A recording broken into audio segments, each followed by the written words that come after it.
안녕하세요. 주식 쇼스트라이크의 강동석입니다. 2월에는 증시를 괴롭히고 있는 악재들이 조금은 누그러질 것이라는 전망이 나오고 있습니다. 다행입니다. 현재 시장에서 필요한 전략과 함께 지난 시간에 이어서 추세를 분석하는 노하우까지 꼼꼼하게 배워보겠습니다. 2월 5일 화요일 서울은 조금 눈이 내리고 있는데요. 그래도 주식 쇼스트라이크는 함께 하실 수 있습니다. 방송을 보시다가 궁금한 점 있으시면 언제든지 두 가지 방법으로 참여하실 수 있습니다. 02-3153-2631 전화 열려 있고요. 013-3366-0110번 무료 문자 함께하고 있습니다. 그럼 오늘의 감독님 소개해드리겠습니다. 유창희 대표와 함께하겠습니다. 수급을 알아야 시장을 할 수 있다. 추세 매매를 통한 수익 극대화 전략. 포지션과 시장 분석으로 주도주를 공략한다. 뉴스탁 유창희의 주식 입체 분석법 바로 시작합니다.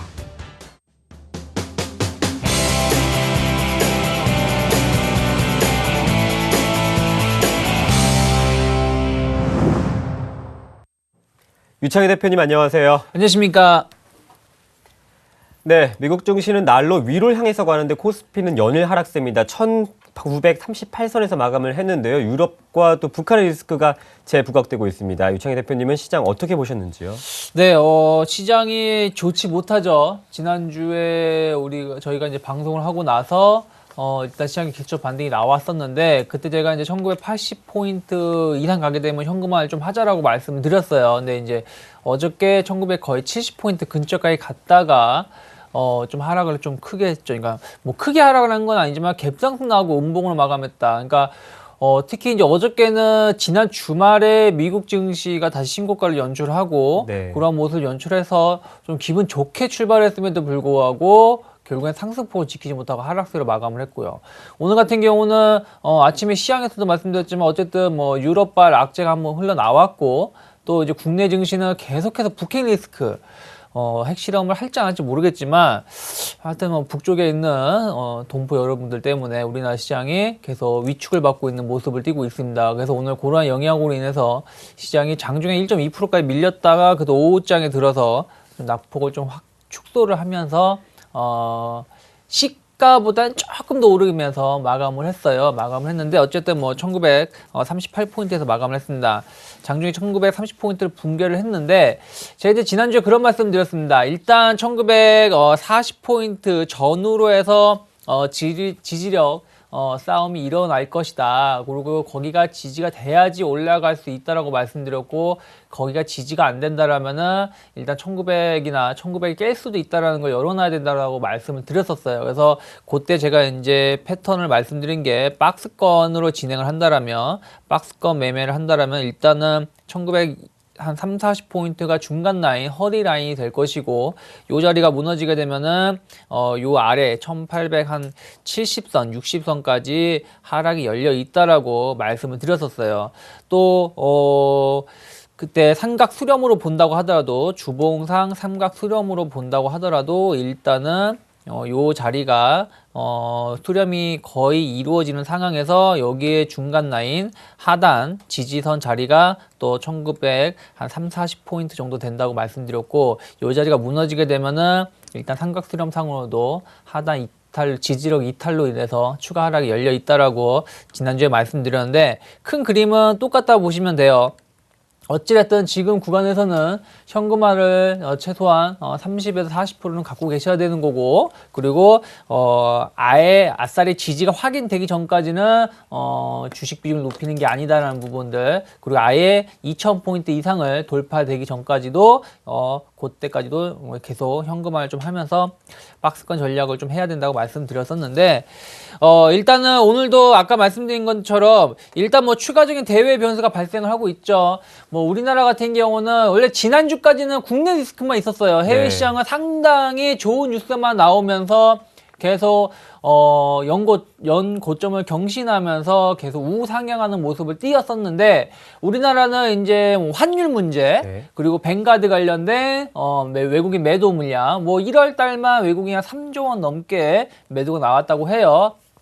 그러한 부분들, 그리고 이제 1월 말서부터 불거져 나온 북핵 리스크가 발생을 하면서 시장의 심리라든지 수급적인 부분들을 계속 안 좋게 만들었어요. 그래가지고 1월달 증시가 상당히 안 좋게 마감을 했었는데, 다른 주변 국가나 해외 유럽 국가에 비해서 오늘 같은 경우 이제 하락을 했던 부분이 이제 국내 악재는 여전히 상존해 있는 상황에서 유럽발 리스크가 발생을 한 거죠. 그러니까 유럽, 스페인하고 이태리, 하도 요놈의 피그 국가들, 하도 이 돼지놈들 때문에 좀 정치적 비리 문제라든지 그런 문제가 또 발생을 해가지고 또 이들 국가의 또 국채 프리미엄도 상승을 하고 해서 이들 국가가 좀 급락이 나오고, 그러면서 미국도 경제 지표가 그렇게 썩 좋진 않았어요, 어저께. 네. 그러다 보니까 그러한 부분하고 또 이제 차익 매물이 쏟아져 나오면서 1%대 하락을 하면서 우리나라도 충격을 줬는데, 어쨌든 이제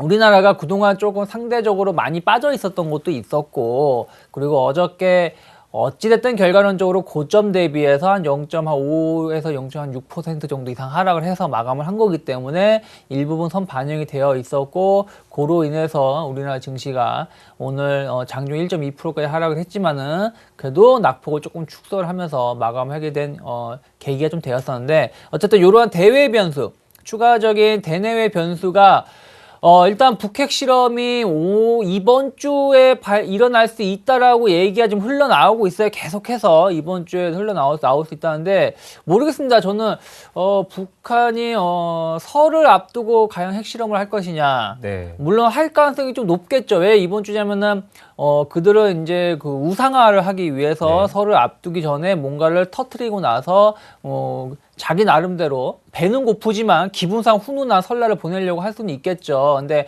그런 부분은 지금 중국에서 계속 막으려고 하고 있기 때문에 네. 과연 이번 주에 발생할 것이냐는 부분이 있는데, 만약에 이제 핵실험이 이번 주에 발생을 한다라면 충격은 조금 가해질 수가 있어요. 가해지고, 과거에 핵실험을 했을 때는 V자 반등이 강하게 한번 나오면서 시장을 좀 상승으로 이끌었던 요인이 몇 번 있었습니다. 뭐 차트를 한번 보신다라면은 가까운 쪽으로 보신다면 2008년도인가요? 그때 우리가 볼 수가 있겠는데, 그때 당시에 보신다라면 이제 시장이 잘 움직이고 있다가 여기서 이제 5월 달인데 5월 25일인데 요때 이제 핵실험을 한번 했다가 지수가 빠졌다가 다시 쭉 꼬리를 타고 올라왔고, 기간 조정 이후에 시장 자체가 전체적으로 우상향하는 모습을 띄었었죠. 그리고 그 다음에 역시 마찬가지 6월달, 5월달쯤에 그 연평도 사건이 발생을 했고, 연평도 사건이 발생하고 나서도 거기가 일시적인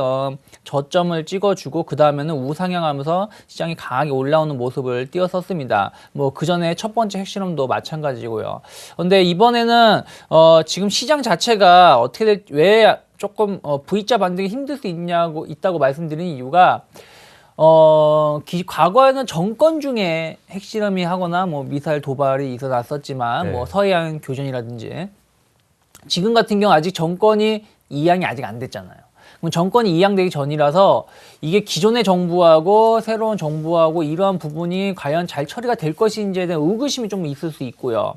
또 이러한 부분을 약간 악재로 잡아서 외국인들의 매도 물량이 조금 더 강하게 늘어날 수도 있다는 부분들. 그럼 지금 워낙에 뱅가드 관련해서 뱅가드 물량으로 해서 수급이 안 좋은 상황에서 이런 북핵 리스크가 터진다라면은 의외로 과거와는 달리 조금은 힘들 수 있는 구간이 좀 길어질 수 있다. 그렇다고 해서 뭐 급격하게 하락을 전환하는 건 아니지만은, 과거에는 V자 반등으로 올라왔다라면은 이번에는 V자 반등이 아니라 옆으로 기간 조정을 조금 많이 주고, 기간 조정을 좀 주고 나서 이제 상승을 하려고 하는 모습을 띌 수 있지 않을까라는 생각을 좀 하고 있기 때문에 북핵 리스크는 계속해서 관심 있게 보셨으면 좋겠고요. 또 하나가 이제 유럽발 리스크인데, 유럽 리스크는 제가 보기에는 이제 오늘하고 내일 중에 상당히 중요할 것 같아요. 오늘 내일 중에도 어떤 얘기가 나오겠죠. 어저께 유럽 관련해서 안 좋은 얘기가 나온 게 거의 한 3, 4개월 만에 나온 건데, 요 관련해서도 이제 오늘이나 내일 중에 또 새로운 뉴스가 나올 겁니다. 그럼 그게 나왔을 때 시장에서 어떻게 반응을 하는지 좀 보셨으면 좋겠어요. 그래서 추가적인 대내외 변수가 어떻게 시장을 압박을 하고 안 좋게 흘러나오는지를 좀 보시면서 대응하셨으면 좋겠는데, 일단은 종합주가지수가 1940포인트를 지금 깨려고 하고 있기 때문에 내일이라도 좀 빨리 1950포인트를 회복하는지 여부가 상당히 중요한 기준점이 됩니다. 그래야지 허리 라인이 지켜진다는 것이고, 허리 라인이 지켜진다라면 다시금 뭐 1970이나 뭐 1980, 뭐 2000포인트까지는 언제든지 올라갈 수 있는 발판이 마련될 수 있는 구간이기 때문에 그 점 체크하셨으면 좋겠고요. 또 하나 이제 이거는 기술적으로 봤을 때 지수상을 본 거고, 수급을 좀 보자면은 외국인이 2월 달 들어서, 물론 2월 달 거래일이 어제 오늘 이틀밖에 안 됩니다. 안 네. 되고, 하지만 어쨌든 지난주 후반서부터 외국인의 매도 공세가 조금 약화되는 모습을 띠고 있어요. 네. 간헐적으로 어제하고 오늘은 뭐 거의 뭐 코끼리 비스켓만도 안 되는 금액만큼이지만 어쨌든 매수가 좀 들어왔다라는 부분들, 그러한 부분들을 본다면 외국인의 1차적인 뭐 우리가 시장에서 추정하는 뱅가드 관련된 매도 공세는 1차 공습은 좀 끝난 게 아니냐. 그러면 이제 2차 공습을 조금 시간을 2월 중순 이후에 또 발생할 수 있지 않겠느냐라는 얘기가 좀 나오고 있어요. 문제는 이렇게 외국인의 매도 공세는 줄었음에도 불구하고 우리 국내 기관 투자자들, 투신을 중심으로 한 국내 기관 투자자들이 무차별적인 매도가 지금 나오고 있습니다. 오늘도 이제 투신이 프로그램을 통해서 한 3,400억 매도가 나왔던 걸로 지금 집계가 되고 있는데요. 이들은 도대체 어느 나라 사람인지 모르겠어요. 도대체 무슨 생각으로 포트폴리오를 운영하는지 모르겠지만, 어쨌든 이제 오늘도 투신이 1,200억, 오늘 보험이 매도가 나왔고요. 죄송합니다. 제가 금액을 잘못 봤는데, 보험 쪽이 이제, 프로그램 매도 물량을 통해서 1,200억에서 1,300억 정도 나왔습니다. 그리고 투신은 오늘은 좀 덜 나왔네요. 어저께가 좀 다르게. 그래서 어쨌든 이렇게 기관 투자자들이 돌아가면서 프로그램 매도가 나오고 있는데, 요거를 지금 외국인들이 선물 매도를 통해서 유가증권 시장에서는 매도를 많이 안 하고 있지만은 네. 선물 매도를 통해서 지금 시장을 좀 압박하고 있다는 것이죠. 최근에 이게 외국인 선물 동향인데, 오늘 2,500계약, 어저께도 2,600계약 정도, 지난 금요일에도 1,500계약 정도. 보시면 전체적으로 매수가 들어오긴 들어옵니다. 근데 매수는 한 하루 이틀 정도 들어오고, 전체적으로 매도 우위, 매도가 연속적으로 들어오고 있는 구간이기 때문에 외국인 선물 매도를 통해서 기관들의 프로그램 매도를 불러일으키고 있다. 그래서 이러한 외국인 선물 매도 수량이 얼마나 감소하는지를 체크해야 된다고 생각이 들어요. 그래야지 기관의 프로그램 매도가 줄어들 수 있고, 선물 베이시스가 워낙에 지금 안 좋습니다. 지금 선물 베이시스가 오늘도 보니까 백어데이션으로 마감을 했어요. 마이너스 0.02포인트로 마감을 했는데, 제가 계속 선물 베이시스 말씀드리는데, 지금 선물 베이시스가 1.2포인트 이상이 돼야 돼요. 1.2포인트 이하가 되면 프로그램 매수가 아니라 매도가 유입이 될 수 있다는 부분도 계속 체크하셔야 되고, 요 선물 베이시스가 외국인 선물 매도로 인해서 지금 악화가 되고 있기 때문에 외국인 선물 매도가 줄어든다라면은 선물 베이시스도 조금 개선될 수 있다는 부분들을 좀 같이 보면서, 수급 쪽으로는 조금 변화가 되려고 해요. 왜 그러냐면 환율 자체가 지금 오늘도 1,090원 이상 갔다가 좀 떨어지긴 했지만 1,085원 이상에서 계속 가격이 형성되려고 하고 있기 때문에, 이러한 부분들이 잘 이루어진다라면 수급적으로 강하게 매도가 나올 가능성은 좀 적지 않을까라는 생각을 좀 하고 있습니다. 또 이러한 환율 관련된 대형 수출 기업, 특히 자동차나 뭐 이런 기업들이라든지, 이것도 IT 부품 업체들도 요즘에 다시금 생각했던 것보다 우리가 너무 지레 겁먹었던 것이 아닌가라는 분위기가 어쨌든 지난주부터 조금 나오고 있기 때문에, 네. 그러한 것들을 잘 반영이 된다라면 수급도 좀 좋아질 수 있지 않을까 생각을 하고 있어요. 그래서 이번 주에 투자자분들이 내일부터 체크해야 될 부분들은, 일단 추가적인 대내외 변수가 나오는지, 여기에 대내외 변수는 일단은 유럽 그리고 북핵 리스크 두 개만 여러분 다 알다시피 이 두 개를 좀 관심 있게 보셨으면 좋겠고요. 그 다음에 이제 외국인 선물 매도 수량, 외국인 선물 매도 수량이 줄어들고 오히려 매수로 강하게 들어온다라면은 선물 베이시스가 조금 양호한 흐름을 띠면서 프로그램 매도가 좀 줄어들 수 있다는 부분들을 같이 보셨으면 좋겠고, 그러한 부분들을 체크를 할 때 가장 중요한 게 환율이다라는 걸 좀 보면서 대응하셨으면 좋겠습니다. 그래서 현금은 일단 30~40%는 좀 보유를 하자. 지금이라도 말씀드리고 싶고요. 그래서 이제, 코스닥, 이제, 종합주까지 있어. 코스피 시장은 여기서 조금, 이제 시장을 좀 마감하고, 코스닥 시장이 지금 조금 어중간해졌어요. 무슨 얘기냐면은, 물론 이제 종합주가 지수도 좀 하락을 했었지만은, 코스닥 시장 같은 경우는, 반등다운 반등 없이 지금 쌍봉의 형태로 지금 빠지고 있습니다. 그래서 제가 지난주에도 코스닥이 조금 여기서 위험한 게, 뭐, 시황에서, 아침 개장 방송에서도 말씀드렸고, 뭐, 여기서도, 주식 스타일크 시간에도 말씀드렸는데, 코스닥이 단기 쌍봉으로 지금, 무너지는 모습을 지금 그릴 수도 있다, 예상이 되고 있다라고 말씀드렸어요. 그래서, 거기서 지지 라인이 한 498포인트, 497포인트 정도라고 말씀을 드렸는데, 네. 그 자리가 지금 이탈을 지금 시키고 있다는 것이죠. 그래서 요 자리마저 이제 이탈이 돼버리면은 어떻게 되냐면 코스닥은 여기 쌍바닥을 확인하러 가야 됩니다. 지금 무슨 얘기냐면은 한 476포인트 대까지 혹은 480포인트 대까지는 어쩔 수 없이 확인하고 가야 된다. 이건 뭐 종합주까지 있어 좋다 그래도 코스닥은 혼자 빠질 수도 있다는 부분들 체크를 하셔야 되지 않을까 싶어요. 근데 오늘 같은 경우는 다행스럽게 뭐 디스플레이 관련된 업종군들이 좀 지수 하락을 좀 줄이려고 했었지만은 힘이 많이 내지 못했어요. 그래서 코스닥이 오늘은 상대적으로 덜 빠졌지만은 만약에 여기서 마찬가지로 요 자리를 지키지 못한다라면은 475포인트나 476포인트 때까지 하락할 수 있다는 부분들 열어놓고 코스닥 시장을 대응하시라. 지금 계속 뭐 북핵이라든지 안철수라든지 어떤 정책 테마가 계속 지금 돌아가면서 뭐 급등락을 보이고 있어요. 그래서 코스닥 매매하실 때 그렇게 테마주가 그냥 득실할 때는 시장 자체가 못 갑니다. 꼭 그거 체크를 하시면서 코스닥은 쌍봉이 좀 위험하니까 쌍봉이 의심되니까 요 496선이나 497선 지지 여부 확인하시고 요 자리 무너지게 되면은 코스닥 조금 보수적으로 보자라고 말씀드리고 싶습니다. 그래서 오늘 이제 차트 관심 종목을 좀 가져와 봤는데 지금 솔직히 말씀드려서 종목이 별로 없어요. 그러니까 지난주까지만 하더라도 종목이 나름대로는 뭐 가격적인 메리트도 있었던 종목군들이라든지 아니면은 추세가 살아있는 종목군들이 많이 나름대로 있어가지고 한 7, 8개 종목 이상을 말씀드렸는데 오늘은 종목이 별로 진짜 없었어요. 물론 그 지난주하고 겹치는 종목도 있지만 일단은 차트가 살아있는 종목군들은 강원랜드하고 CJ제일제당이 차트가 살아있다라고 볼 수 있고요. 그리고 GS 리테일하고 비아트로는 차트가 살아있다라기보다는 조금 추가 상승의 가능성이 있지 않을까 싶어서 제가 선정을 해봤는데 일단 강원랜드를 보신다라면은 계속 이거는 한 2주 연속 말씀을 드리고 있는 겁니다. 2주 연속 3만원 대에서 계속 말씀을 드렸어요. 그래서 요거를 3만원대 매수하신 분들은 지금 시장은 빠져 있더라고 해도 거의 10% 가까이 수익이 날 수 있어요. 우리가 계속 요때 3만원대부터 계속 방송을 통해서 제가 언급을 해드렸기 때문에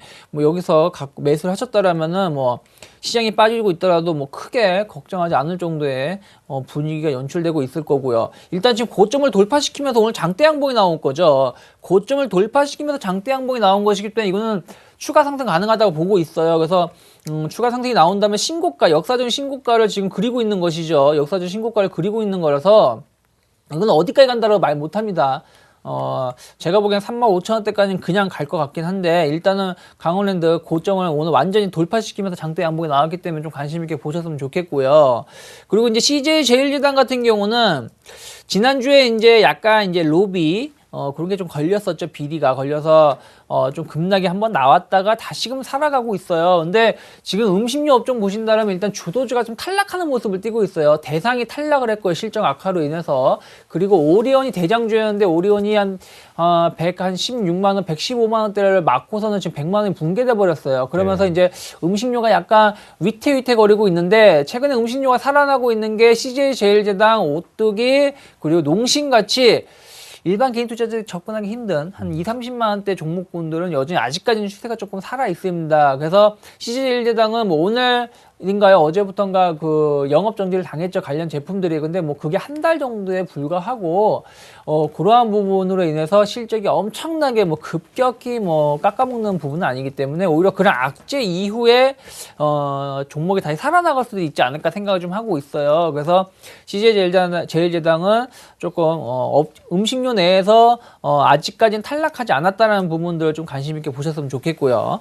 그리고 GS 리테일 같은 경우는 지금 삼각수렴이 어느 정도 마무리가 되고 나서 뭐 실적이 안 좋다 하지만 안 빠져요. 계속해서 28,000원을 계속 지켜주고 있습니다. 그래서 여기가 삼각수렴이 완성이 된 상황이었던 것 같고, 제가 보기에는. 그리고, 지난 금요일에는 장중 한 3, 4%까지 빠졌다가 꼬리를 말고 상승 마감을 했어요. 그러면서 오늘 올라오고 있는데, 이거 같은 경우는 마찬가지로, 가격적인 메리트가 있다라고 생각이 들어요. 이 회사가 뭐 실적이 뭐 나쁘다는 것도 아니고, 그래서 좀 가격에 관심 있게 볼 필요가 있지 않을까 싶어서, 여기서 만약 추세가 살아나간다라면은 다시금 뭐 바로 나가긴 좀 힘들겠지만 좀 눌려주고 올라온다고 하더라도 이러한 모습으로 해서 한 3만 원 초중반까지 올라갈 수 있다라고 생각이 들고 있으니까요. 좀 관심 있게 보셨으면 좋겠고요.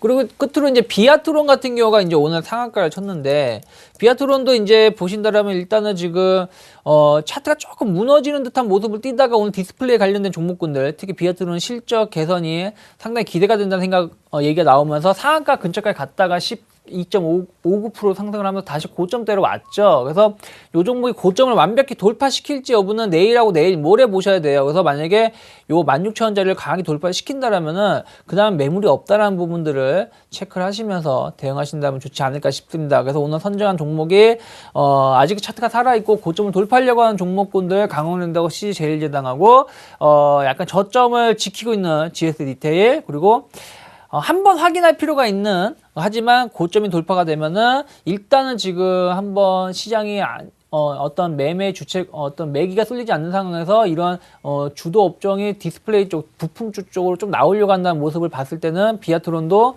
한번 살아나간다라면 시세가 한번 나올 수 있지 않을까 생각이 드니까요. 요 네 종목을 좀 관심 있게 보면서 이번 주에 좀 매매를 하셨으면 좋겠고, 뭐 강원랜드를 안 하기 싫다 그러면은 뭐 GK라든지 파라다이스 같은 종목 관련 비슷한 종목군들이 또 있습니다. 그래서 그러한 것들을 좀 찾아서 매매를 하시면은 나쁘진 않을 것 같다. 아까 말씀드린 것처럼 CJ제일제당이 부담이 되시면 뭐 오뚝이나 농심이 비슷하게 움직이고 있으니까 그런 걸 대체해서 매매를 하셔도 큰 무리는 없어 보이니까, 이런 걸로 종목군들은 요러한, 제가 모양을 말씀드렸으니까 그러한 모양하고 비슷한 종목을 찾아서 매매를 하신다라면은 이번 주에도 좋은 결과가 있지 않을까 싶습니다. 그래서 뭐 오늘 시황이 뭐 조금 오늘 조금 급락이 좀 나와가지고 조금 시황을 조금 길게 말씀드렸는데요. 요렇게 보면서 이번 주 한 주를 잘 마무리하신다라면은 설날 이후까지도 큰 무리는 없지 않을까 싶습니다. 그래서 오늘 시황은 여기서 마무리를 하고 조금 쉬었다가 바로 이제 지난주에 하지 못했던 교육을 진행하도록 하겠습니다. 네, 시장 상황 점검해 봤고요. 또 차트 관심 종목까지 알아봤습니다. 계속해서 유창희 대표의 스탁 아카데미가 이어집니다.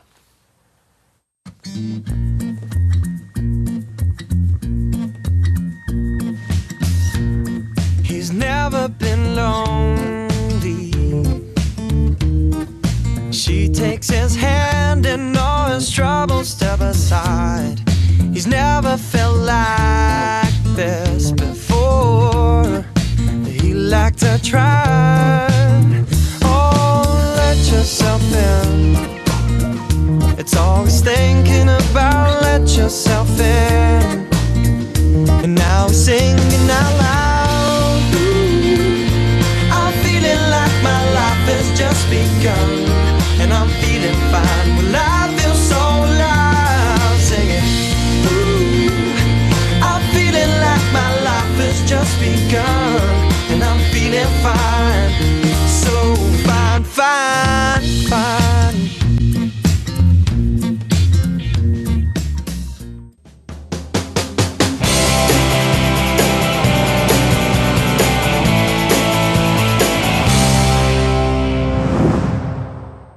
네, 유창희 대표와 함께하고 있습니다. 지난 시간에 이어서 추세 패턴 분석을 배워볼까요? 네, 지난 시간 우리가 이제 추세에 대해서 배웠고 이제 이번 시간에는 패턴에 관련해서 공부를 좀 해보겠다고 말씀드렸어요. 그래서 추세를 잠깐은 본다라면은 뭐 추세라는 거는 주가가 지금 상승하고 있는지 하락하고 있는지 아니면은 뭐 박스권으로 등락을 뭐 방향성 없이 움직이고 있는지에 대해서 판단할 수 있는 뭐 중장기적으로 봤을 때 판단할 수 있는 지표라고 말씀드렸고, 여기서 이제 일정한 모양이 진행이 되고 나면은 그 안에서 작은 패턴이 발생을 하고, 그 패턴을 통해서 추세가 계속 살아서 상승하고 있다면 계속 상승해서 갈 것인지, 아니면 하락하고 있다면 계속 하락을 할지, 네. 아니면 상승하고 있는데 하락으로 전환될지, 아니면 하락하고 있는데 상승으로 전환될지, 이러한 부분들을 우리가 예상하는 방법을 찾을 수 있다라고 말씀드렸었는데, 그래서 뭐 지난주에 추세 같은 걸 좀 배웠었고요. 이번 주는 이제 뭐 그런 부분들 녹화 방송 보시면 되니까 바로 이제 패턴으로 좀 넘어가 보도록 하겠습니다. 패턴에는 한 두 종류, 그러니까 크게 봤을 때 두 가지 관점을 보시면 돼요. 무슨 얘기냐면, 지금 우리가 공부하는 거는, 이제 오늘 공부할 건 지속형의 패턴이라는 것인데, 뭐냐면은 아까 말씀드린 것처럼 상승하면서도 상승 그 와중에 어떤 모양이 발생할 수 있다는 것이죠. 뭐 아까 제가 말씀드렸지만은 우리나라 증시는 전체적으로 상단은 2000포인트, 중단은 한 1950에서 40포인트, 하단은 1800 한 60에서 70포인트 정도 되는 박스권, 방향성 없는 박스권이고, 지금이 1940포인트대이기 때문에 허리 라인에 걸쳐 있다. 그래서 이 허리가 무너지면 어떻게 된다? 다시 바닥권으로 빠질 수 있다라고 말씀드렸죠. 지금 무슨 얘기냐면은, 방향은 전체적으로 2000에서 1900 초반 혹은 1800 후반에서 움직이고 한 7, 8개월 동안 움직이고 있지만, 그 안에서도 지지와 저항을 말씀드리고, 그 지지 라인이 무너지게 되면 어디까지 빠질 수 있고, 그 지지 라인이 지켜지게 되면 어디까지 올릴 수 있다라고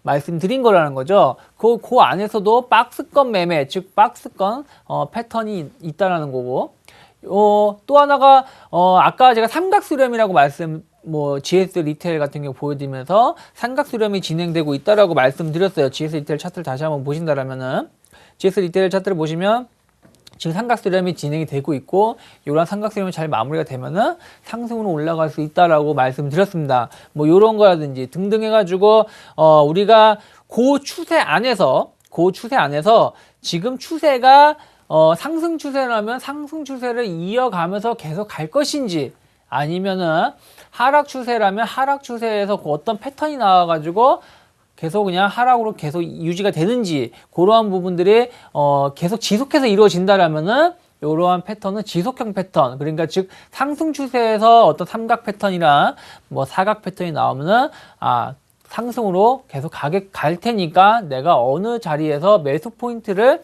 타진하면 된다라는 것이고, 하락 추세에 대해서 어떤 동일한 삼각 패턴이라든지 뭐 다른 패턴이 나왔을 때는 여전히 요 추세상에서는 하락할 가능성이 높으니까 반등 시에 내가 매도를 하든가, 아니면 짧게 매수를 해서 뭐 적은 수익만 노리고 매매를 하든가를 결정할 수 있는, 그러한 것을 결정할 수 있는 것이라 볼 수 있어요. 그래서 오늘 지속형 패턴을 보는 것인데, 그러니까 말씀드린 것처럼 추세가 유지되는 중간 과정에서 나타나면서 기존의 추세와 같은 방향으로 주가 흐름이 전개가 된다. 그래서 요거는 현재 주가 추세 유지 여부를 확인하는데 도움이 될 수 있다는 것이고요. 지속형 패턴의 종류가 상당히 많은데 지금 모두 크게 봤을 때 우리가 6개를 봅니다. 6개를 보는데 그 6개는 각각 긍정적인 모양이 나올 수 있고 부정적인 모양이 나올 수 있다. 그래서 총 실질적으로 12개가 될 수 있다는 부분들 체크를 하시면 되는데, 제가 여기를 순서대로 이렇게 해놨는데 이 순서가 요 순서대로 자주 나오는 거예요. 자주 나오고 중요도도 요 순서대로 되겠죠. 그래서 요 순서대로 보시면 됩니다. 그래서 맨 밑에 페넌트형 같은 경우는, 혹은 요 깃발형 같은 경우는 자주 나오질 않아요. 자주 나오진 않지만은 그래도 여러분들이 좀 알고 계셔야 되고, 요 깃발형이라든지 페넌트형은 또 앞에 뭐 삼각형이라든지 혹은 뭐 세기형, 뭐 다이아몬드형하고 조금 비슷하게 움직이는 경향도 조금 있습니다. 그래서 약간 애매모호한 모양이 좀 있어요. 그래서 일단은 6개를 나눠 드렸는데 제일 많이 나오는 게 요 4개다. 대칭 직각 삼각형하고 뭐 상승 뭐 세기형, 직사각형, 다이아몬드형 이렇게 네 개가 나오는데 여기서도 이제 일반적으로 이제 우리가 가장 정확도가 좀 높다고 할 수 있는 것들은 보통 제가 한번 써보니까 제가 사용을 해보니까 보통 이제 세기형 같은 경우가 상당히 정확도가 조금 많이 나오고 있다. 그리고 이러한 패턴이 차트 분석을 할 때 자주 나온다는 것을 좀 체크하셨으면 좋겠고요. 그리고 다이아몬드형이 시장에서 한번 발생을 하게 되면은 요거는 진짜 꽤 큰 이런 여기 뭐 직각삼각형이나 뭐 세기형이나 뭐 직사각형보다도 오히려 다이아몬드형이 한번 발생이 되면은 상방이나 하방에 대한 강한 추세가 나올 수 있고 거기에 따라서 위기가 될 수 있지만 또 기회가 될 수 있는 경우가 발생합니다. 근데 다이아몬드형은 자주 나오질 않아요. 그러니까 자주 나오지 않다 보니까 여러분들이 요거는 한 번만 딱 인식을 해놓고 나면은 그때 여러분들이 내가 앞으로 이 종목은 혹은 시장 자체를 어떻게 대응해야 될지에 대해서 파악할 수 있기 때문에 네. 다른 거는 솔직히 좀 잊어버리셔도 되겠지만 요 세기형하고 다이아몬드형은 시청자분들께서 따로 책을 보면서라도 좀 공부를 해놓은 게 좋지 않을까 좀 생각이 듭니다. 개인적으로 봤을 때는 제가 그동안 이제 해보니까요. 그래서 이제 일단 첫 번째로 삼각형 모양이라고 합니다. 우리가 뭐 대칭 직각 삼각형 모양 이거 교과서에 나오는 얘기인데 뭐 쉽게 얘기를 해서 삼각형 모양이에요. 그냥 삼각형으로 해서 그 삼각형으로 진행되면서 가격 변동폭이 감소가 된다라는 거죠. 그래서 우측 꼭지점을 향해서 수렴을 하는 상태인데 상향 직각 삼각형은 고점을 경계로 수평을 놓고 저점이 상향으로 계속 올라오는 것을 얘기를 하는 거고 이런 거는 이제 상승 반전 한다고 말씀드리고요. 요런 특징이 뭐냐면은 매도 물량이 점점 증가를 하면서 매수 세력이 그 물량을 쭉 흡수해 갑니다. 흡수해 가면서 그러한 부분이 이제 그 매수 세력이 매도 물량이 점점 증가를 하고 매수 세력이 그 물량을 흡수해 간다는 얘기는 무슨 얘기예요? 누군가 강하게 매도를 하는데 또 다른 매수 세력이 그 물량을 계속 받아간다는 얘기는 뭐예요? 누군가는 안 좋게 보고 누군가는 좋게 본다는 것이죠. 근데 좋게 보는 쪽이 승리를 하게 되면 강하게 매집이 이루어진다는 것이기 때문에 그게 이제 올라갈 수 있다라는 거죠. 그러니까 그러한 부분들을 좀 체크하셨으면 좋겠고 그리고 이제 요거 이제 그게 이제 그러한 모양의 특성입니다. 요게 보신다라면은 삼각형이 쭉 나와 있죠. 그러면서 이제 상승과 하락이 반복이 돼요. 상승과 하락이 반복이 되는데 물론 요거 같은 경우는 뭐예요? 거의 삼각형이 거의 비슷하죠. 수렴이 되고 있는 게 아까 우리가 보여드린 GS 리테일 같은 경우는 여기가 거의 일정하잖아요. 바닥은 바닥은 한 27,000원대에서 일정한데 어떻게 했어요? 고점이 계속 낮아지고 있는 거죠. 고점이 낮아지면서 주가가 어떻게 되고 있어요? 이렇게 형성이 되면서 바닥은 27,000원이면 지켜지겠구나 하면서 지켜지다가 요 저항대를 돌파시키려고 하는 모습인데 요거 같은 경우는 뭐냐면은 그게 아니죠. 고점도 낮아지고 있고 저점도 높아지고 있죠. 요게 지금 뭐라고 했어요? 우리 종합주가지수를 주봉으로 본다라면 종합주가지수를 주봉으로 본다라면 요런 모양이 나오겠죠. 제가 딱 그려드렸잖아요. 여기서 고점은 낮아지고 있고 저점은 높아지고 있고 그래서 이 자리가 돌파가 된다라면 요 자리에서 수렴이 잘 만들어져서 상승으로 반전이 저항대를 돌파를 하면서 움직인다 그러면은 주가가 조금 한번 강한 흐름을 띌 수 있다라고 말씀드렸는데 반대로 1930포인트 라인 정도가 무너지게 되면 어떻게 된다 그랬어요? 하락으로 지지 라인이 붕괴됐기 때문에 1850 라인이라든지 혹은 1850 라인 정도까지는 좀 하락을 할 수 있다라고 제가 말씀을 지난주도 계속 말씀드렸잖아요. 그러니까 요거 같은 경우 뭐냐면은 방향이 위아래가 다 열려 있다라는 거예요. 대칭적으로 고점과 저점이 낮아지면서 수렴을 하고 있기 때문에 요 저항대겠죠. 요 저항대를 강하게 돌파할 때 여기가 매수 시점이 될 수 있는 거고요.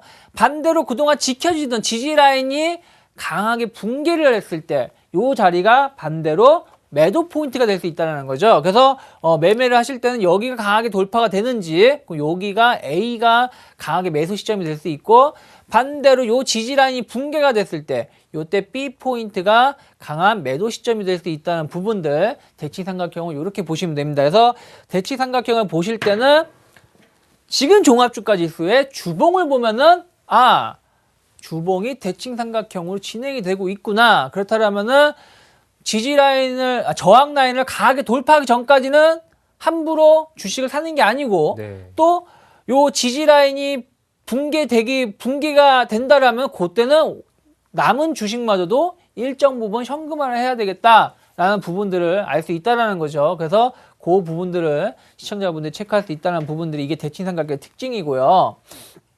자, 그 다음에 요거는 이제 직각 삼각형입니다. 상향식 삼각형인데 요 자리가 이제 무슨 얘기냐면은 지금 보시면은 고점이 동일하죠. 고점은 네. 동일합니다. 저항대는 동일하고 지지 라인이 계속 형성이 되고 있어요. 그러니까 우상향하면서 지금 올라오고 있잖아요. 우상향하면서 지금 올라오고 있는데 요 자리에서 만약에 이 수렴이 지금 고점은 동일한데 저점은 계속 높아지고 있는 거죠. 저점 자체가 만약에 여기가 A, B, C라고 했을 때 A에서 지금 C 입장에서 봤을 때요. 혹은 여기서 본다고 쳤을 때 D 입장에서 본다고 했을 때 A에서 산 사람도 수익이고 B에서 산 사람도 수익이고 네. C에서 산 사람도 수익이죠. 네. 그렇죠? 그러니까 여기서 만약에 저항대에서 돌파가 된다면은 다 수익이잖아요. 네. 다 수익이니까 어떻게 되겠어요? 여기가 돌파가 되면은 한번 강하게 올라갈 수도 있겠구나 생각을 할 수 있겠죠. 반대로 지금 이제 좋게 말씀드린 거고 이게 네. 나쁘게 나올 수도 있는 거잖아요. 상승 추세에 나온지 하락 추세에 나온지 우리가 모르는 거니까. 네. 그럼 양면성이 있다고 말씀드렸는데 반대로 요 자리에서 만약에 돌파가 안 된다라면은 계속 여기 맞고 하락을 했고 이제는 뭐 여기가 무너질 수 있게 되면은 여기에 일단 실망 매물이 쏟아질 수 있다는 거죠. 그래서 여기는 또 매도 포인트도 될 수 있다라는 거예요. 매도 자리도. 그래서 요 자리가 만약에 상승 추세에서 이런 모양이 나온다라면은 돌파할 수 있겠다 싶어서 매수를 할 수 있겠지만 반대로 하락 추세에서 이런 모양이 나온다라면은 이 종목이 하락할 수 있겠구나 생각을 하면서 이 종목이나 시장을 대응해야 된다는 거 체크하셨으면 좋겠고요. 그 다음에 요거 이제 반대 모양이 되겠죠? 반대 모양이 되는 거는 아까하고 반대예요. 계속 지지라인, 일정한 가격대는 저점을 형성시키고 고점이 계속 낮아지고 있어요. 고점이 계속 낮아지고 있다라면은 만약에 여기서 지금 매매를 하고 있는 사람들은 A가 있고 B가 있고 C가 있고 D가 있는 사람, D에서는 대부분이 손실 아니면 본전이겠죠. D에서 매매를 하고 있는 사람들은 손실 아니면 본전이에요. 그렇다면 여기 있는 사람들은 어떻게 되겠어요? 만약에 요 지지라인이 무너지게 되면 손실이 커지게 되니까 무차별적인 매도 물량이 쏟아진다는 거죠. 그래서 네. 여기서는 하락을 할 수 있다는 거예요. 대신에 만약에 이게 상승 추세에 있거나 중장기적으로 이 가격대를 그리고 있다라면은 여기가 돌파가 되면은 이제부터는 수익이 나고 있는 사람들이니까 강하게 올라갈 수 있다는 부분입니다. 그래서 요거를 제가 이제 GS 디테일이라고 말씀드렸는데 GS 디테일을 좀 보신다라면 엄밀히 따지면 지금 좋진 않아요. 일봉을 좀 보신다라면은 계속 고점은 낮아지고 있고 저점은 일정한 형태를 그리면서 지금 여기가 만약에 무너지게 되면 아차에서 무너지게 되면 어떻게 되겠어요? 여기서 이 종목은 추가적인 하락이 열려 있다라는 거죠. 추가적인 하락이 열려 있지만 반대로 여기가 돌파가 돼버리면 지금처럼 돌파가 돼버린다면은 서서히 이제부터는 뭐예요? 손실이 난 사람들보다는 수익이 난 사람들이 늘어날 수 있기 때문에 상승 반전도 가능할 수 있다라는 거예요. 그래서 그러한 부분들을 체크를 하면서 이런 것들은 어떻게 하겠어요? 손절가 좀 짧게 놓고 대응할 수도 있다라는 것이죠. 그래서 그렇게 보면서 삼각 패턴은 보면 될 것 같고요. 관련된 차트는 제가 다음 주에 계속 말씀드릴게요. 오늘은 좀 이론만 좀 배우도록 하겠습니다. 그리고 이제 세기형이 가장 중요하다고 말씀드렸는데 중요한 것 중에 하나라고 말씀드렸는데 세기형은 왜 중요하냐면은 우리가 상승 추세에 놓여 있다고 하더라도 계속 뭐 독약청청 올라갈 수 있는 것도 아니고 하락으로 가고 있다고 해도 계속 빠질 수 있는 건 아니에요. 일정 부분 오르고 나면은 빠지게 되어 있고 일정 부분 하락하게 되면은 올라오게 되는데 요거는 무슨 얘기냐면 삼각형의 모양으로 움직여 주면서 수렴을 하고 나는데 상승 세기형의 특성은 하락 반전한다는 것이고 하락 세기형의 특성은 상승 반전한다는 것입니다. 그래서 요거는 만약에 삼각 수렴이 위로 되어 있다라면은 이거는 앞으로 빠질 수 있으니까 조심해야 된다는 신호를 받아들이는 것이고 하락으로 삼각 수렴이 쭉 이러면서 세기형이 발생한다라면은 이제부터는 상승할 수도 있으니까 한번 관심 있게 봐야 된다는 패턴 그런 것을 우리가 결정할 수 있다는 것이죠. 그래서 이런 세기형의 특성을 보신다라면은 아까 삼각 패턴하고 비슷한 것 같아요. 비슷한 것 같지만서도 보신다라면은 이 꼭지점을 향해서 조금 과도와 급하게 올라옵니다. 급하게 올라오면서 좀 수렴을 하다가 그럼 여기서는 이제 사람들이 봤을 때 이렇게 계속 이렇게 가지 않겠냐 생각을 하지만은 실질적으로 주가는 급락으로 간다는 것이죠. 급락으로 요 자리까지 요 A 라인까지 쭉 빠지게 됩니다. 이건 급락으로 가는 패턴이 될 수 있고요. 반대로 하락세기형은 요거랑 반대의 모양인데 이렇게 본다라면은 차트가 계속 주가 흐름이 이렇게 계속 하락을 한다라면은 이 종목이 더 빠질 것 같다는 생각이 든다라는 거 여기서 지지라인이 무너져 버리면 우리가 공부했을 때 지지라인이 무너지면은 저점을 맞습니다. 간다라고 계속 공부를 했기 때문에 이 자리가 무너지면 크게 무너질 거라 생각을 하고 있는데 이러한 종목은 바로 위로 강하게 올라오면서 요 자리 근처까지 A면은 A 위치까지도 오거나 최소한 요 하락폭에 거의 한 70%대까지는 올라옵니다. 그럼 강하게 한번 추세가 형성된다는 거죠. 반전이 이루어진다는 거예요. 그래서 요건 지속형에서 나오는 패턴임에도 불구하고 주가 흐름은 반대로 움직인다. 그 반전형이 될 수 있기 때문에 좀 보셨으면 좋겠는데 요건 이제 바닥권에서 형성이 되겠죠. 그럼 요거에 관련된 게 제가 얼마 전에 코스닥 차트를 한번 말씀드린 적이 있을 거예요. 작년 한 12월 달쯤에 코스닥 차트가 보신다면 지금 하락세기형이 진행 중에 있다. 하락세기형이 제가 보기에는 하락세기형이 진행 중에 있으니까 여기서 만약에 추가적인 급락이 아니라면 여기서 기간 조정이 잘 된다라면 어떻게 된다? 주가는 올라갈 수 있다라고 제가 분명히 말씀드렸었어요. 이때 녹화 방송 보시면 아실 겁니다. 그러면은 보신다라면은 요거 같은 경우는 좀 상승폭이 좀 적었는데 요 자리 여기 전후를 여기를 이제 A 라인을 본다라면 하락 끝 자리로 본다라면은 이 근처 때까지는 올라왔었다라는 것이죠. 아니면은 요 하락폭 하락을 한 거 전체적인 하락을 한 거에 한 70% 정도는 올라오면서 주가 어느 정도 반전을 하면서 이게 거의 거의 3주 가까이 거의 한 달 가까이 올라온 거예요. 폭 자체가 그런 걸 볼 수 있고 요게 이제 종합주가 지수에서도 나왔었어요. 종합주가 지수에서도 보신다라면은 여기서 나왔었죠. 딱 보면 이제 아시겠죠? 하락세기형이 여기서 이제 발생을 했었습니다. 좀 각도가 강하게. 그래서 여기서 고점 저점을 이렇게 이으면은 세기형이 발생이 하고 나서 주가는 상승. 그래서 여기는 최고점 때까지 올라왔었다는 것이죠. 그래서 이런 식으로 하락세기형이 발생은 위로 발생하는 상승을 했었던 적이 있었고 상승세기형이 발생해서 하락한 적도 있었어요. 그래서 그 부분은 제가 다음번에 차트를 또 찾아서 말씀드리도록 하겠습니다. 그래서 요 세기형이 같은 삼각 패턴인데 요 세기형이 더 중요하다. 요 세기형이 발생하게 되면은 큰 상승이나 큰 하락이 열려 있다는 걸 체크를 하시고 바라보셨으면 좋겠고요. 그리고 이제 직사각형형은 우리가 계속 말씀드린 거예요. 2개, 3개의 수평선을 그어 놓습니다. 지금 종합주가 지수처럼. 그래서 그 박스권 상단이 되면은 저항을 맞으니까 빠질 것이고 하단이 되면은 지지가 될 것이니까 올라갈 것이다라는 것을 우리가 알고 이거는 추세는 없어요. 상승 추세다, 하락 추세다 말은 안 합니다. 다만 이렇게 박스권을 그려 놓고 저점에서는 매수를 하고 고점에서는 매도를 하는 거죠. 다만 이 고점을 돌파를 하게 되면은 거기서는 강력한 매수 시그널이 나오는 거고 반대로 이 저점을 강하게 이탈하게 되면 하락으로 강하게 이탈하게 되면 여기서는 강력한 매도 시그널이 된다. 그래서 상승 직사각형형, 하락 직사각형이라고 말을 하지만서도 결국은 같은 직사각형 내에서 저항대를 돌파를 했으면은 이거는 상승 직사각형형이니까 상승할 겁니다. 반대로 지지 라인을 붕괴를 하게 되면은 이거는 하락 직사각형이니까 하락할 것입니다. 라고 말을 하는 것 뿐이지 직사각형 자체만 놓고서는 이거는 상승이나 하락이라고 말을 못 한다는 거죠.